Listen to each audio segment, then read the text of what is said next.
इधर मोदी सरकार ने यूपीएस यानी यूनिफाइड पेंशन स्कीम को मंजूरी दे दी है और इससे 23 लाख सरकारी कर्मचारियों को फायदा होगा। इस पेंशन स्कीम में 25 साल तक काम करने वाले कर्मचारियों को वेतन का 50% पेंशन के रूप में मिलेगा।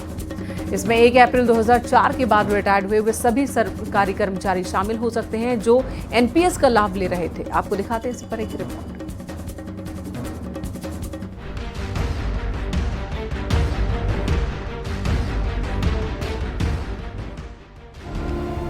शनिवार को मोदी सरकार ने कैबिनेट बैठक में 3 बड़े फैसलों पर मुहर लगाई, जिसमें यूपीएस यानी यूनिफाइड पेंशन स्कीम को भी मंजूरी दे दी गई। इससे पहले एनपीएस में बदलाव की मांग पर डॉक्टर सोमनाथ कमेटी ने अपनी रिपोर्ट दी थी और सरकार ने कर्मचारियों की मांग को ध्यान में रखते हुए एनपीएस में बदलाव का फैसला किया।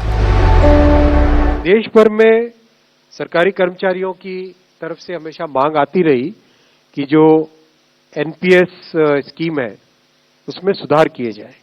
यूनिफाइड पेंशन स्कीम का रिकमेंडेशन इस कमेटी ने किया और आज प्रधानमंत्री श्री नरेंद्र मोदी जी की अध्यक्षता में यूनियन कैबिनेट ने यूनिफाइड पेंशन स्कीम को अप्रूव किया है, इसको अनुमोदित किया है और ये स्कीम अभी आने वाले समय में लागू होगी।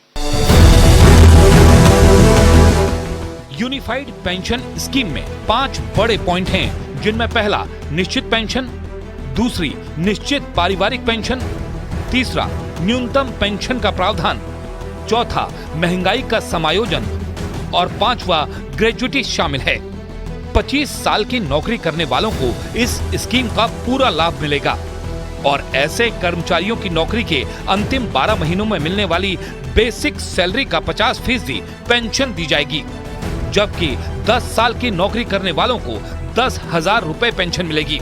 इसके अलावा किसी भी कर्मचारी का निधन होने पर पेंशन के कुल रकम का 60% हिस्सा परिवार को मिलेगा।